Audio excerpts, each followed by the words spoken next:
Il existe une erreur silencieuse que presque personne ne remarque. Elle ne crie pas, n'avertit pas, ne provoque aucune douleur immédiate. Pourtant, elle agit chaque jour dans les coulisses de votre esprit, bloquant précisément ce que vous souhaitez le plus manifester. La plupart des gens croient faire tout correctement, penser positif, travailler dur, fournir des efforts. Et pourtant, les résultats n'arrivent pas. Si vous avez déjà eu l'impression que quelque chose d'invisible maintenait votre vie au même point, restez avec moi jusqu'à la fin. Ce que je suis sur le point de vous révéler ici change tout. L'erreur silencieuse commence par la façon dont vous vous percevez lorsque personne ne vous regarde. Avant tout désir, avant tout objectif, il y a une image interne qui fixe la limite de ce que vous vous autorisez à laisser entrer dans votre vie. Cette image agit comme un thermostat. Vous pouvez temporairement augmenter la température avec de la motivation, des efforts et une pensée positive. Mais si votre image de vous-même est réglée trop bas, la vie trouvera toujours un moyen de tout refroidir à nouveau. J'ai vécu exactement comme ça pendant des années. Ce n'était pas un manque de capacité, c'était un manque de permission interne. Je me réveillais en acceptant que la journée ne serait qu'une de plus. J'occupais des emplois temporaires, prenais tout ce qui se présentait, sans direction, sans aucune véritable attente. Non pas que je n'ai pas de rêve, mais parce qu'au fond de moi, je ne croyais pas qu'ils étaient faits pour quelqu'un comme moi. C'est le détail cruel d'une faible estime de soi. Elle ne crie pas « vous ne pouvez pas le faire ». Elle murmure « ce n'est pas pour vous ». Lorsque vous vous voyez comme quelqu'un qui se contente de survivre, toute idée d'abondance semble instable, dangereuse, voire irresponsable. Combien de personnes disent vouloir plus d'argent, mais se sentent coupables à la seule idée de gagner plus que leurs parents? Combien déclarent vouloir prospérer, mais se sentent mal à l'aise de demander un juste paiement pour leur propre travail? Ce n'est pas de la malchance, c'est une cohérence interne. Votre esprit essaie toujours de vous maintenir fidèle à l'image qu'il a de lui-même. Des études en psychologie comportementale montrent que les personnes ayant une faible perception de leur valeur évitent les opportunités même lorsqu'elles sont évidentes. Elles procrastinent, hésitent, doutent, puis appellent cela de la prudence. En pratique, c'est de l'autoprotection émotionnelle. Il est plus sûr de rester dans le connu que de défier une vieille identité. Je me souviens de moments où des opportunités se sont présentées et quelque chose en moi me disait de me retirer. Ce n'était pas une peur consciente. C'était un étrange sentiment de ne pas être à ma place, comme si j'entrais dans un espace réservé à d'autres personnes. Ce sentiment ne naît pas du présent. Il provient d'anciens conditionnements, de phrases entendues dans l'enfance, de comparaisons silencieuses, d'expériences qui ont façonné l'idée de qui je suis. La manifestation ne commence pas lorsque vous visualisez ce que vous voulez. Elle commence lorsque vous redéfinissez qui vous êtes, parce que l'univers ne répond pas aux désirs occasionnels, il répond aux convictions soutenues. Les pensées répétées créent des habitudes mentales. Les habitudes mentales construisent l'identité, et l'identité détermine les résultats. Considérez ce qui arrive à quelqu'un qui, intérieurement, se voit comme insuffisant. Même lorsqu'ils gagnent plus d'argent, ils ressentent de l'anxiété. Même lorsqu'ils reçoivent de la reconnaissance, ils sont méfiants. Même lorsqu'ils progressent, ils anticipent une chute. Cet état interne génère des comportements presque invisibles, des décisions hâtives, de mauvais choix financiers, des associations erronées. Ce n'est pas une punition, c'est un alignement. D'un autre côté, lorsque l'image de soi change, tout change avec elle. Les personnes qui ajustent leur perception interne commencent à agir différemment sans même s'en rendre compte. Leur posture change, leur langage change, leur schéma de choix change. Et ce n'est qu'après cela que la réalité externe emboîte le pas. La vie n'anticipe jamais l'identité, elle la suit.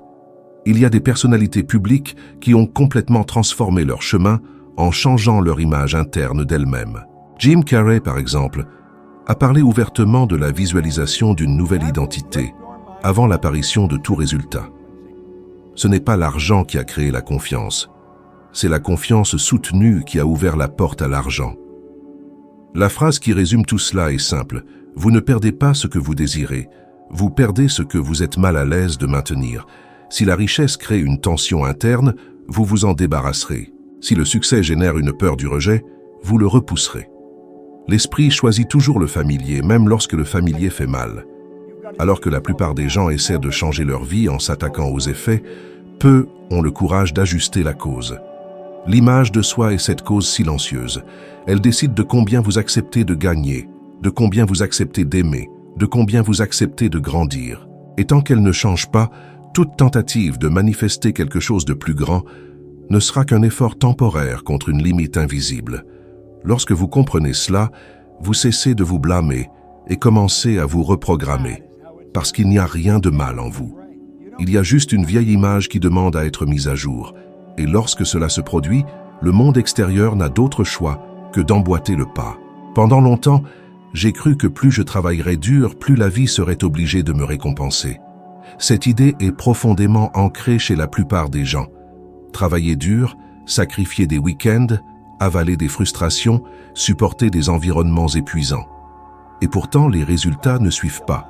Cela génère du ressentiment, de l'épuisement et, avec le temps, de l'incrédulité. La vérité est inconfortable mais libératrice. L'effort sans alignement interne ne crée pas de progrès. Il ne fait que renforcer là où vous êtes déjà. J'ai vécu cela personnellement. Lorsque j'étais sapeur-pompier, j'accomplissais mes tâches, faisais tout correctement, mais intérieurement il y avait un sentiment constant de stagnation. Ce n'était pas un manque de gratitude, c'était un manque d'expansion. Quelque chose en moi savait que je mettais de l'énergie dans un endroit qui ne s'alignait pas avec l'identité qui commençait à émerger intérieurement. Tant que j'essayais de forcer de meilleurs résultats tout en maintenant la même structure interne, rien ne changeait. La plupart des gens répètent ce schéma chaque jour. Ils se réveillent fatigués, disent qu'ils doivent travailler plus dur, mais continuent d'opérer à partir de la même identité émotionnelle. Le problème n'est pas le travail en soi. C'est le point interne à partir duquel ce travail est effectué. Lorsque l'esprit est désaligné, l'effort se transforme en résistance, et la résistance consomme de l'énergie sans créer d'avancement.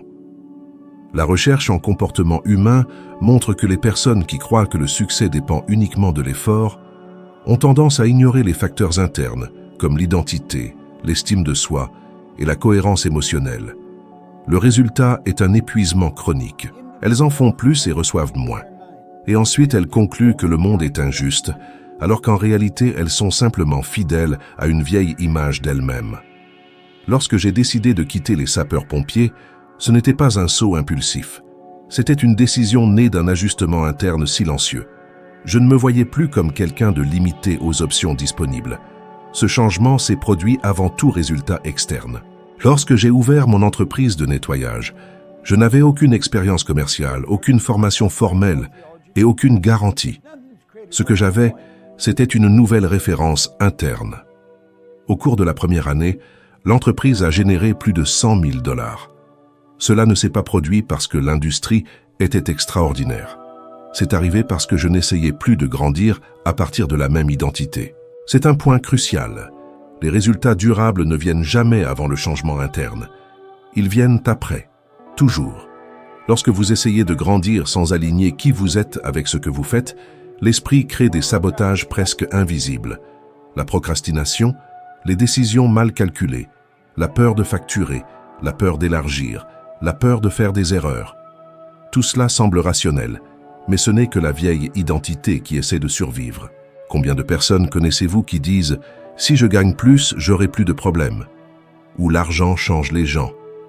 Ces phrases ne sont pas des opinions. Ce sont des limites internes déguisées en sagesse. Et tant que ces limites existent, tout effort ne fera que heurter le plafond invisible de l'identité. Des études montrent que les personnes ayant une forte cohérence entre l'identité et l'action ont des niveaux de bien-être plus élevés, de meilleures performances professionnelles et des décisions financières plus équilibrées. Ce n'est pas le manque d'effort qui est le problème, c'est l'alignement. Lorsque l'esprit et le comportement travaillent ensemble, l'effort cesse d'être pesant. Il coule. Si cela a du sens jusqu'à présent, cliquer sur le bouton « J'aime » et s'abonner à la chaîne n'est pas seulement un geste technique. C'est une façon de signaler que ce type de contenu doit continuer d'exister et atteindre d'autres personnes qui fournissent trop d'efforts au mauvais endroit. Cela soutient la chaîne et permet à ce message d'avancer. La phrase qui résume tout cela est simple. Vous n'êtes pas fatigué parce que vous travaillez trop. Vous êtes fatigué parce que vous travaillez contre vous-même. Lorsque l'alignement se produit, le même effort produit des résultats complètement différents. Et lorsque cela devient clair, vous cessez de vous battre avec la vie et commencez enfin à coopérer avec elle. La plupart des gens croient que leurs décisions financières sont rationnelles, mais ce n'est pas vrai. Avant toute pensée consciente concernant l'argent, une émotion silencieuse prend le contrôle. La peur de perdre, la culpabilité de gagner, l'anxiété de ne pas avoir, la honte de vouloir plus. Ces émotions surgissent avant la logique et façonnent les choix chaque jour sans demander la permission. J'ai appris cela en observant des personnes qui, théoriquement, avaient tout pour prospérer. J'ai vu des individus intelligents, travailleurs et pleins d'opportunités gagner de grandes sommes, et en peu de temps, tout perdre. Ce n'était pas un manque de connaissances, c'était un inconfort émotionnel. L'argent est entré dans un système interne qui n'était pas préparé à le soutenir. Et tout ce qui génère une tension interne finit par être rejeté. Il existe un schéma très courant. Une personne dit vouloir gagner plus mais ressent un nœud à l'estomac à la simple idée d'un compte bancaire plus important. Elles associent l'argent à des problèmes, des conflits, la solitude ou une perte d'identité. Alors, inconsciemment, elles créent des situations pour s'en débarrasser. Quelqu'un qui dépense inutilement, fait des choix impulsifs et s'embourbe dans de mauvaises décisions appelle souvent cela de la malchance. La recherche en neurosciences révèle que les émotions non résolues influencent directement le cortex préfrontal, la région responsable de la prise de décision rationnelle. Lorsque des émotions comme la peur et l'anxiété sont actives, la capacité à planifier et à choisir judicieusement diminue drastiquement. Cela explique pourquoi tant de personnes répètent les mêmes erreurs financières, même lorsqu'elles savent pertinemment ce qu'elles devraient en faire. J'ai moi-même vécu ce conflit interne. Il y a eu une période où chaque pas financier en avant s'accompagnait d'une étrange gêne, comme si quelque chose n'allait pas. J'ai réalisé que ce n'était pas l'argent en soi qui me tourmentait. C'était une ancienne identité qui tentait de garder le contrôle. Dès l'instant où j'ai commencé à observer mes émotions, au lieu de simplement y réagir, quelque chose a changé. La prise de conscience a apporté la stabilité, et la stabilité émotionnelle crée la permanence. Une vérité simple régit cette dynamique. Ce que vous n'êtes pas à l'aise de maintenir, vous le perdez. Cela s'applique à l'argent, aux relations, à la reconnaissance et au succès. Si au fond de vous, vous croyez que prospérer vous rend égoïste, vous trouverez des moyens de vous saboter. Si vous croyez que la croissance signifie vous éloigner de vos proches, vous vous retiendrez. Considérez le parcours d'Oprah Winfrey. Avant toute fortune immense, il y a eu un travail profond sur l'identité émotionnelle et l'estime de soi. L'argent est venu plus tard, comme conséquence directe d'une solide fondation intérieure. En revanche, il existe des personnalités publiques qui ont atteint la célébrité et la richesse rapidement, sans cet alignement interne, pour ensuite sombrer dans des cycles d'autodestruction, de dépendance et de perte. L'argent ne crée pas le chaos.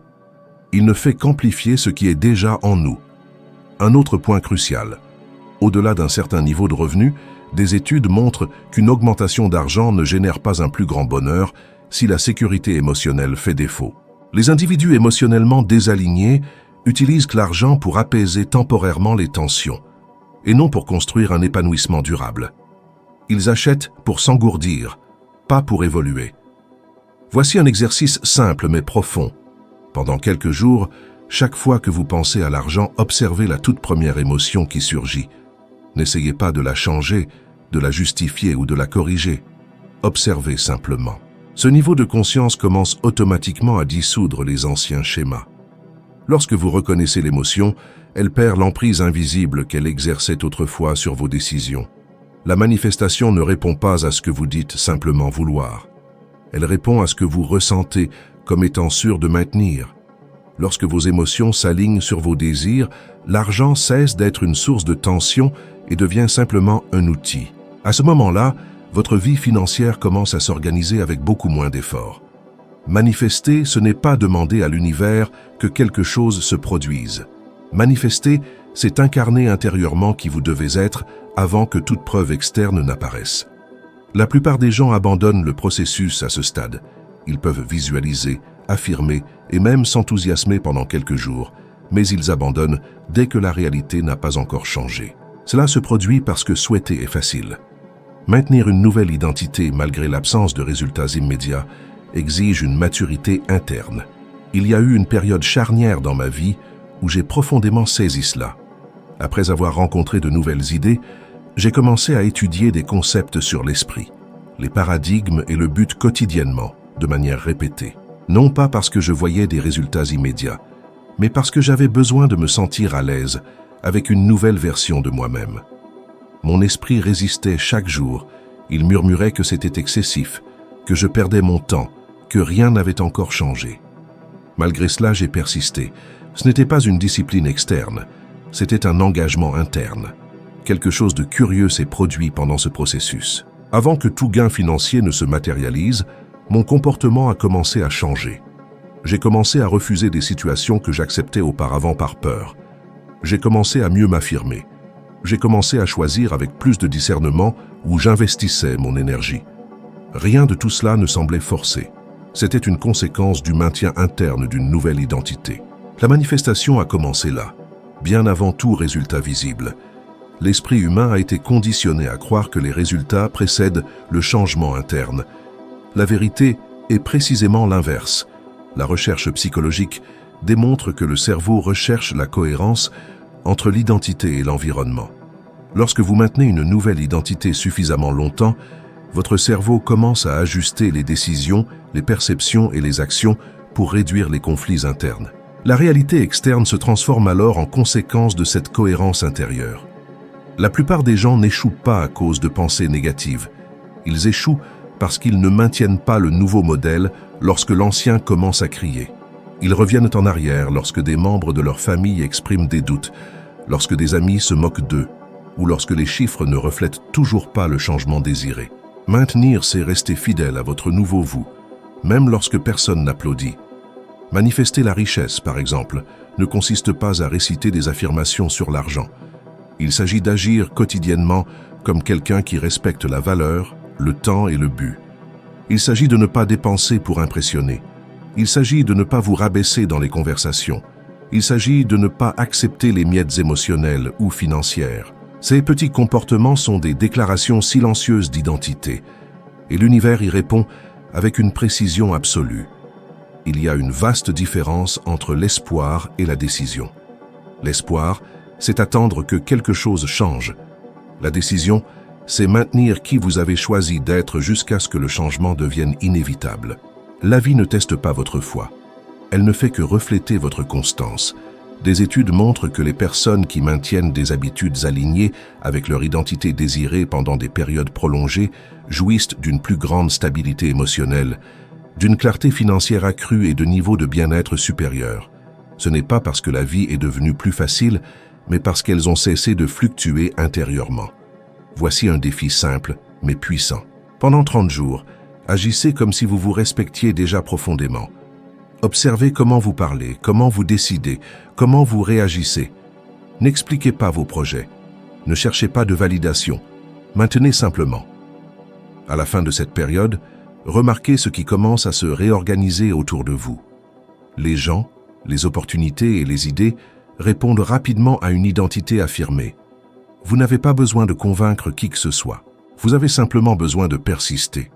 Lorsque vous maintenez la nouvelle version de vous-même suffisamment longtemps, la manifestation cesse d'être un objectif lointain et devient un résultat naturel. Et lorsque cela se produit, la vie cesse de résister et commence enfin à coopérer. Si une partie de cela a résonné en vous, c'est parce qu'à un certain niveau, ce message était déjà ce que vous aviez besoin d'entendre maintenant. Souvent, il ne s'agit pas d'apprendre quelque chose de complètement nouveau, mais de se souvenir de qui vous avez toujours eu le potentiel d'être. Il y a des gens autour de vous qui s'efforcent trop, portent des doutes silencieux, croyant que le problème est un manque de capacité alors qu'en réalité, il s'agit simplement d'un désalignement interne. Si quelqu'un vous est venu à l'esprit en écoutant ceci, veuillez partager cette vidéo avec lui. Parfois, une seule idée au bon moment peut modifier une trajectoire entière. Merci d'être là, d'avoir consacré ce temps à vous-même et d'avoir gardé l'esprit ouvert pour grandir. Au plaisir de vous retrouver dans la prochaine vidéo.